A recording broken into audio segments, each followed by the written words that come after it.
Good morning, good morning, good morning. Welcome to another episode of the Egg Report. I'm your host and friend, Greg Perkins. Today we have with us Dr. Christopher Childs. He's an education innovator. He's an author, speaker, and every now and then he gets into a little social justice. So today, Chris and I want to talk about boycotts, whether or not they are effective, and what role DEI plays in that, and whether or not DEI is completely dead. How you doing, Dr. Childs? Doing amazing, man. Excited to be on this podcast show with you. And you're diving into one of my favorite topics. So I'm excited we're together now to get this rolling, this discussion going. Yeah, okay, all right. I can call you Chris, right? You prefer Dr. Chris, Childs. oh, Chris is fine. Chris is All fine. right, all right. Yeah, and also Chris is a graduate of my beloved institution, Florida A&M University, and also received his PhD from UCF.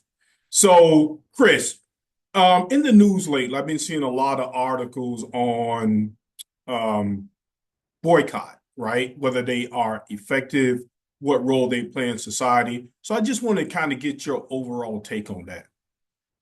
I think boycotts are extremely effective, but you have to think historically when the boycotts was happening during the civil rights movement, how they compare and contrast to today.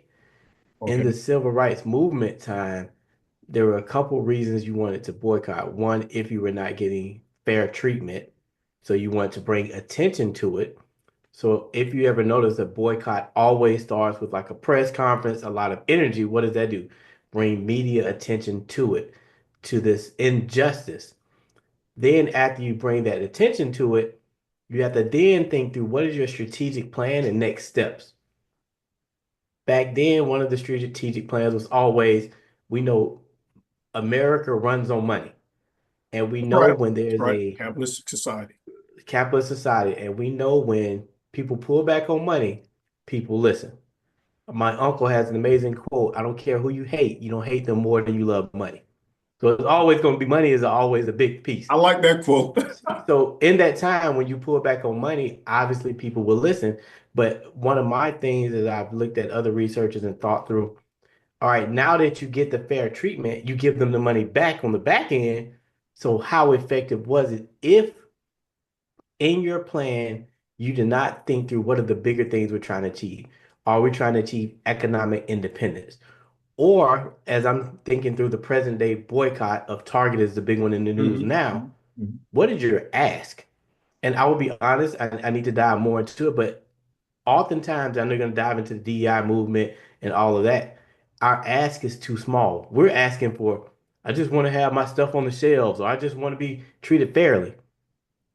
We are not asking for the right thing, which is I have four pillars that I work on in my work: Okay. power, Okay. policies, practices, and economics. That's what we Okay. need to Now, be power asking is for. kind of nebulous. What does that mean, power? The same power that they want, we should be asking for the same amount of power. For example, let's say in the role of Target, let's just say they cater to the demands and say, all right, we're going to do right. When I say power, who is in the decision making room? Is that C-suite changing? Is that Okay. board of directors changing? 99% of the time when we go through these movements, we asking for space on the shelf. We want more people working. We want to see our pictures in the room. I'm willing to do that because guess what? You're going to make me even more money at the top. So I would, oh, you want a celebration for Juneteenth? Oh, let's do that. Hmm. But are you in decision making room with power? I believe the last that I heard was about 1% of corporate America C-suite positions, black people are in them. About If 1%. that, if that. If You're that. right. If that, yeah. Not that means 99% of someone else. Yeah. That's power. Yeah. Now, Chris, what do you I'm say jumping to ahead, people? so I'm slow down, pull like. No, no, no, you're good. But what do you say to people say, oh, that's a quota system. So if there are 10 board seats, how many of those seats you want to be black? What do you say to people who would throw that back at you, saying Oh, that's a that, quota system? it could be a quota system, but at the end of the day, we have to look at this is a global society and racially, ethnicity, diverse society. Therefore, if you want to compete in the global markets moving forward, you better have a global understanding of the world. So Yep. when I say this, it's not about a quota, it's thinking, do you want your business to exist 10, 20, 30, 40, 50 years from now? And that's any homogeneous suite. That's if it's let's say it's an all black suite. Yeah. Who are we not speaking to? When I walk into the room and I can't say where I was at, but I was just in a power broker's room, let's say that. And I was looking around the room the entire time, and I wasn't thinking just what black identifying people were not there represented. Hmm. I was the highest ranking one in the entire room. And it could have been easily 1,000 people there. I was thinking, who all is missing from this room? Right. And that was from a multicultural lens of how many voices we're missing because in this room, we're going to make some impactful decisions and we don't even have the right inputs at the table to make a real good impact. And again, if we want to do the right thing, period. I'm not even getting to equity. If you want to do the right thing, I need to have the right people in the room to make that impact. Yeah, what do you think that keeps happening, right? Because I believe in systemic racism. I think you Mhm. can fix it, but why do you keep it thinks? Why do you think it keep happening? Like, do they just not want to deal with us? Are there not enough qualified people? Which I don't believe. Why does this keep happening, man, in 2025? I think it's an amazing question. And again, for me, I always deal in history and support it with facts. We have to go back to the origin story of this version of America. There were indigenous people here first. We Hmm. got to agree upon that. That's right. Europeans came over to this country. Understand when they first came over to this country, it was for poor white men to have a chance to rise in society. When they stole this country initially, it was for poor white men. Why is that important to understand white identifying men? When you look at the power structures, when the initial society was taken, it was supposed to be in perpetuity, that power structure. We Oh. can argue all day about all the what about the things that So it folks was never said, meant for anyone etc. else. It was never. It was it was and then as others came into this country to build it up again, because they understood and they were even if you look at the historical record, they understood the indigenous peoples had to help them to even survive. Yep. The Yep. plan was always how do we maintain power even in this quote unquote multicultural society. Think about something, and I'm not a thief, but if I were a thief and I stole something, why would I steal it to later give it back? That makes no Right. sense. Right. I want to steal it and hold on to it for generations. And again, that's when we understand that historical narrative of why we're here, we begin to make sense of why these structures in place, who gets to narrate the story. Now, when we come back to boycotts and these movements, why do they fit? We're not thinking through that lens. We're literally thinking through the lens of the what the document said, what this country was founded upon, etc. Rules are made for poor people. They're not made for the top 1%. That is correct. The 1% make the rules control the poor. That's just what it is. Yep. Now we have to think through if we're willing to engage in a process to change society for what we feel is better, are we willing to engage in a 10, 50, 100-year plan? Which is that's been the plans that we're seeing come to date. They haven't been overnight plans like Project 2025 didn't happen in the past year. That is a over 100-year plan. Yep. We have to be willing to do 100-year plan also if we want to move the thing forward. And when you say we, who are you talking about? Are you talking about black people? Are you talking about the Democratic Party? Who are you talking about? We. Anybody that feels they are currently in an unjust society. Okay. That's what I mean by we. Yeah. And do And you think like go ahead.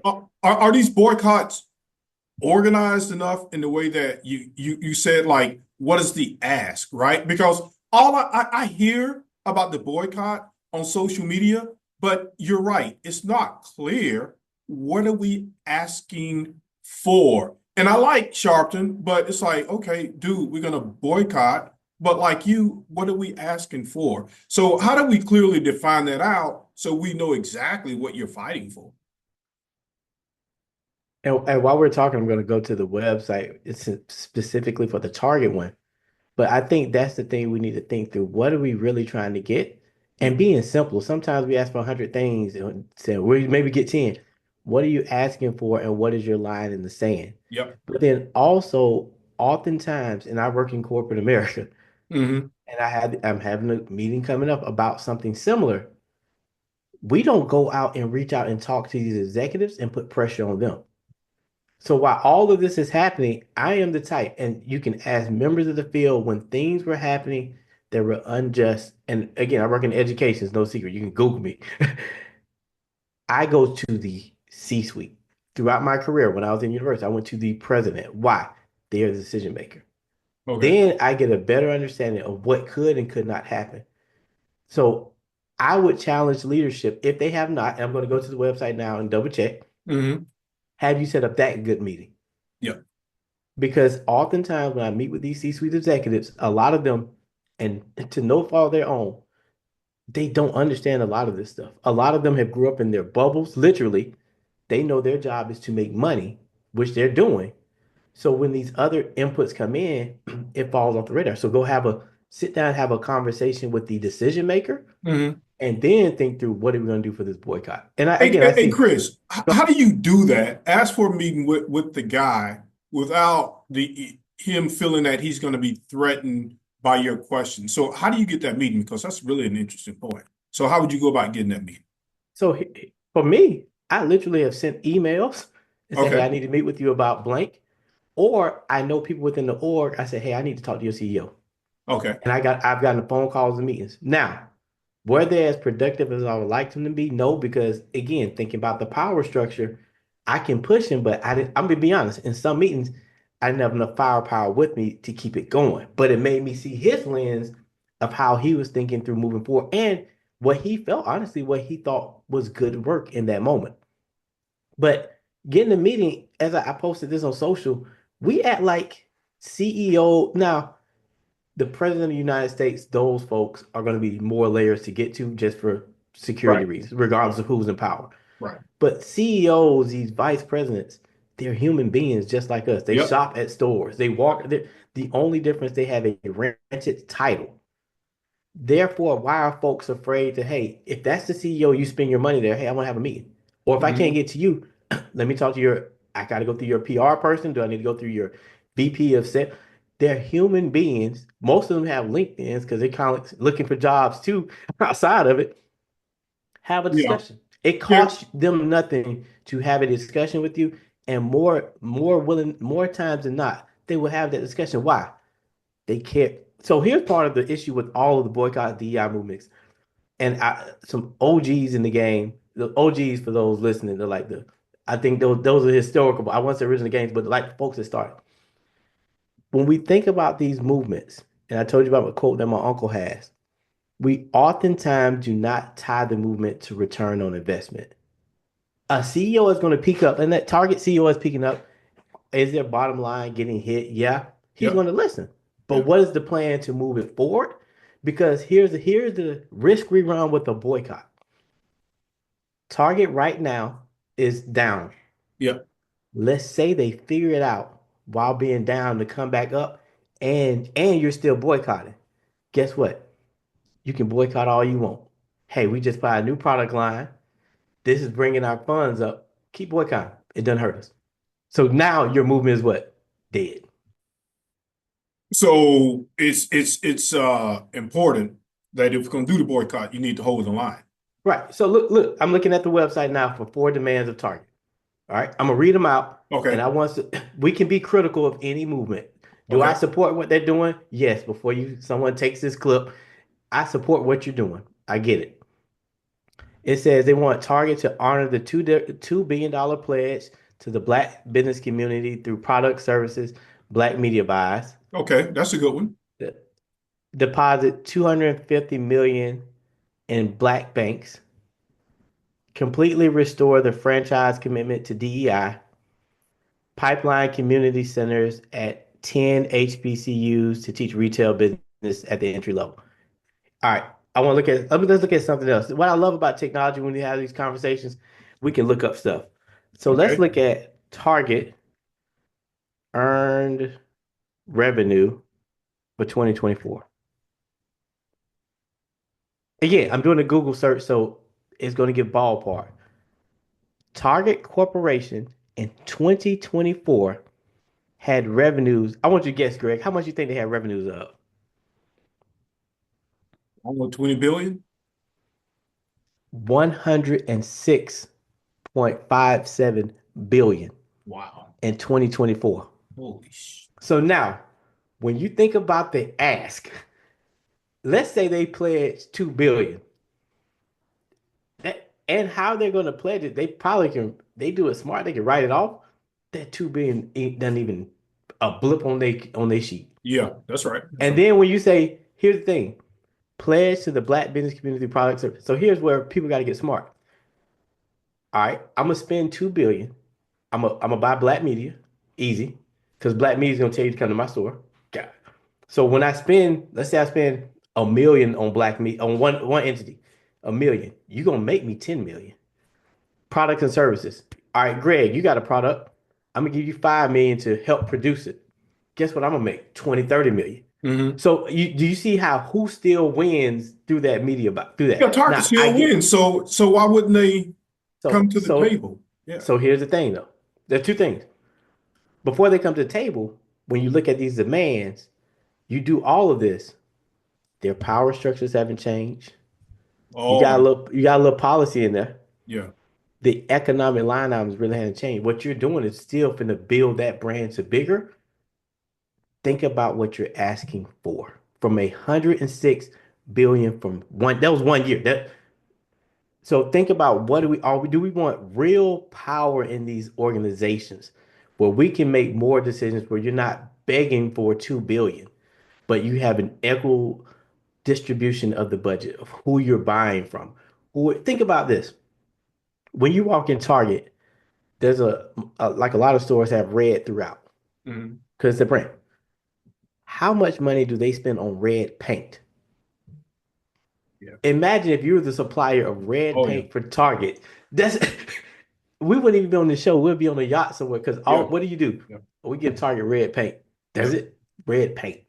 Yeah. So again, while I support what we're doing, we have to be more strategic, and that's where they're going to fight back as opposed to I'll give you money, come and make this back. Yeah, I don't understand. I like three of those things. I don't understand depositing money to black banks. Like So but you just literally going to give them money? so what it is when you think through these corporations, they use banks to lend money, etc., or hold money. If you put 250 million in black banks, that gives that bank more power because they're gonna do is invest your money as your quote Right. they're saving it. Okay. So it will help build up a black banking system. So I totally get it. Now, Yeah, do maybe I I know need what to another reword that 250 one a million? little bit. Okay. That's all. Right. But yeah, But yeah, I get it. again, Now, but Chris, I'm still stuck on this power though, because you just said that the original intention when they came, it's just kind of for white men, right? So even if they give us these top positions, senior vice president positions, like, are we going to have any power or will they just be figureheads? Or does it matter that we don't have power as long as we have it in there for a symbolic purpose? no, it does matter. And that's where Okay. we again, I look at all race ethnicities in my work. So I'm looking at the Latino community too. I'm looking at my Asian community too, also. And I agree. A lot of and I'm saying this, a lot of the equity roles that came up post George Floyd, folks were happy to get them because they were VP of blank. I speak to the CEO, but and a lot of white identifying women got those jobs too. But again, they were not white men, so that was okay. What happened was, and we had to think through this. Those were figurehead positions, and people got mad at me when I said it. They were. And because one, They were. you had this nice title, nice Yep. salary. You didn't Yep. have no team. You didn't have a team. You Yep. didn't have any like responsibility for ROI. So what are you doing? Even in my initial role, where I came into this particular organization, I didn't have a team. I didn't. I had. I was able to influence decision making, but I knew written then immediately. I got to switch up how we play this game because if I didn't figure out how to get a ROI for my role or get a team, why am I needed? Yeah. So we That's did right. some That's right. reconfigurations of what do you need to do. So for me, and again, all this is public knowledge. So my background has always been education and content. I can still teach. I still understand content and pedagogy. While I can still help with the equity piece, that's the bread and butter. You always need content. You don't Right. need the other. So when we think about corporate America with these roles that are in, a lot of them in human resources, how many of our folks are thinking through, hey, I want to be a VP of finance, tie this into that. That's I right. want to be a chief operating officer, tie into that. As opposed, we need a separate role. I never personally agree with a separate role. What I said, it need to be tied into it. That way you can make a business case and Yep. push, as opposed to you the third wheel when traditional roles have stood the test of time in corporate America. Oh yeah, decision makers. Decision makers. Yeah, yeah, because I know some cases where people they have these fancy titles, but they have no power. None, And none. it's like, I And don't a lot know. of But again, Chris, I think a lot of people maybe they're not as bold as you. They're scared. You know, they got the nice house, they got the nice car. And I congratulate you, man, on how you navigated that because you articulating a piece and you obviously aren't afraid, but I think a lot of us are because I think you can take stuff to people without threatening them. Say, hey, there are a whole lot of us around here when you could reach because I recently joined the Democratic Party and I'm looking and to me, I still think they don't really understand the nuances of Black voters, right? They left a lot of voters on the table. And I think that comes from a misunderstanding. Even though you may have democratic principles, there's a cultural gap that's missing that could gather you a lot more votes, in this case, money. So here's something. I use this in the education field. This is one of my favorite quotes right now. And this is focused on education. And it goes back to your piece of, hey, folks got nice lifestyles. Nobody wants to lose that. And I talk about this in education because we always talk about the achievement gap, students are not learning, et cetera, et cetera. In education, prioritizing job security and lifestyle often takes precedence over the ultimate goal of learner success. So at the end of the day, again, this goes back to our bigger conversation. How many people are willing to have these critical discussions? If I'm in a C-suite, let's say I'm a CFO, Yeah, and let's say I want to do these things, ultimately it's going to cost me my job and my life. Am I will? Hey, now is it going to be the right thing for a lot of people and help? But ultimately, am I willing to sacrifice myself for the greater good? As I work with corporate America, majority of folks in corporate America are not willing to sacrifice their life yeah, to make things better for the greater good. Then you say, well, Kris, you do a lot of things, etc. I've been called into the quote unquote boss's office time and time again. Do I have to think through long-term planning, et cetera? Because obviously a lot of things can happen. I'd have to do all that on a continual basis. But also, and people around my close circle gets nervous when I say things like this. But I'm also realizing no matter what happens at some point in life, this is gonna be over. right. So for me, I'm always, and they're like, no, you got time. I'm like, we really don't know. This is a rented title, rented time. At the very least, during this rented time, can I do something to make it better for the Yeah, next to make a generation? difference. Yeah, yeah.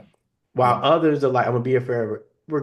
I'm every role we're in, we're gonna get fired, Oh yeah, we're gonna find a new role, or we're gonna retire. It's gonna happen. Live with that sense of urgency. And again, in education, I live with the urgency because children don't have that luxury of like like they can figure it out. They're dependent upon us. So the same thing in corporate America. What I would challenge leaders, I'm not saying quit your job because if you want to do the work, we need you in that role. right, But what I am saying is, what are you doing for legacy? What are you doing to bring people along to create this piece when you have the power? right. Based upon your role, what are you doing in your role and your power? Everybody has power in some Yeah, whatever. There's no mythical. The CEO makes all decisions. right. What are you doing your power role to facilitate something a little bit better? And Yeah, something and now I know things are becoming illegal. There's still so many legal ways to do the right thing. That's what I want people to do the right thing. It's not yeah, that hard. Do the right thing. Spike said it. Do the right thing. yeah. Yeah, and I think there's a way you can approach people like, without threatening them, say, I'm gonna do this, I'm gonna do that. I think there's a way to do that, and people just need to figure it out. But it does take a lot of guts to do what you're doing, and I applaud you on that. In terms of DEI, sometimes I've become frustrated because I personally don't see anything wrong with diversity, equity, and inclusion. And it's a shame how we let the MAGA Republicans or certain people just turn it into a bad thing. Like to me, it's just awful. Like, how can you eliminate diversity, equity, and inclusion when it's going to be good for your bottom line? When you walk out your door, you see what America looks like. So I don't get how we allow people to just say DEI, it's dead, it's not anything. But speaking of boycotts, there was a Spanish group, I think it's called LatinoFreeze.com. Man, I had never heard of these guys, but they're doing the same thing with the boycotts. They have a list of companies to boycott and a list of alternatives, right? That you can buy from. So I was really surprised. I was like, oh wow. I didn't know that organization exists, but it's LatinoFreeze.com. And they focus on Can we go boycott. back to your other? Let's go back really quick. You talked Yeah, yeah, about yeah. DEI. Hmm. Uh, the two things that we need to unpack here: DEI, diversity, equity, inclusion. I believe, especially how it's been portrayed and talked about, they're two different things. Why do I say they're two different things? Because folks will say DEI. I push folks to say, when you say DEI, what do you mean? Right. Why do I say that? What this movement is not against DEI. They're not against diversity, equity, inclusion. Okay. They are really against DEI tied to race, ethnicity. Why do I say that? When it comes to diversity, equity, and inclusion, if you're against it, and I'm the type of person I like people to stand on what they believe in. If you're Mm. against it, I actually support you. But then, well, guess what else you're against? When you're at the airport, and Uh-huh. have you ever been to the airport that asks, hey, if you're in a wheelchair, come to the front of the line. Or when Right. you get off the plane, we have a wheelchair. Yeah. I'm pretty sure that's equity. I'm Yeah. pretty sure that's equity. Oh yeah. So now, when we get to the root of it, are you really against equity or you get, and then again, have the conversation with folks to one, we have to help expand their thing because DI is really for them associated with race ethnicity, but Yeah. that's why I expanded. Let's talk to diverse and inclusion. Are you against? All right, you don't like DI. Okay. When your child needs glasses, throw the glasses in the trash. No, no one should have glasses. No, no, that's not fair. You see how we get to it. So America really isn't against diversity, equity, inclusion. Hmm. Are there some folks who are against other race ethnicities excelling? Yes, it's always been that way. Oh yeah. But again, we have to break it down and have the conversation and not let people say, I hate DEI.